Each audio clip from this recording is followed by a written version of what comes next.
শুভ রথযাত্রা। তো আজকে হচ্ছে রথ। তো রথে দেখি পাড়া বাচ্চা কাচ্চারা সবাই রথ ফথ নিয়ে বেরোচ্ছে। আমার এটা দেখে আমার একটা ইনসিডেন্ট মনে পড়ে গেল ছোটোবেলা।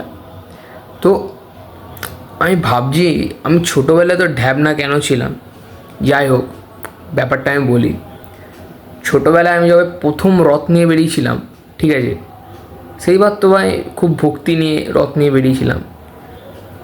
বেরিয়ে আমি যে স্কিমটা জানতে পারি, স্কিমটা হচ্ছে যে দেখি দাদু দিদারা এসে রথ ফট টানছে, কাকু কাকিমারা এসে রথ ফট টানছে, আর শুধু টানছে না ভাই, টাকাও দিয়ে যাচ্ছে ভাই, 20, 30, 10।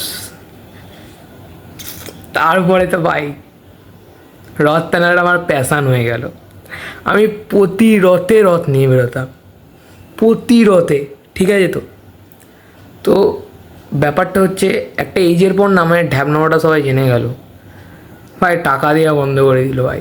जन्म देती है जो माँ जिसे जग যদি কেউ দেখে দেখো কাকু কাকিমারা, হ্যাঁ ভাই আমাকে টাকা ফাকা দিতে শুরু করো, রথ ফট টানো, ঠিক আছে, দিয়ে আমি বেরোবো, ঠিক আছে, 20, 30 করে দাও। এখন বড় হয়ে গেছি, 500, 400 করে, ঠিক আছে, আমি বেরোবো, আমি গ্যারান্টি দিচ্ছি আমি বেরোবো। আর আমার মতন কারা ঢ্যাবনা আমরা ভিডিওটা দেখছো এতক্ষণ ধরে, ঠিক আছে, আর ভিডিওটাকে মজা পেয়েছো, তো কমেন্ট করে দাও তোমরা কি এরকম করতে। চলো বাই। মালটা পুরো বিষ, মাসির গল্প মাকে কাছে খোকা 420।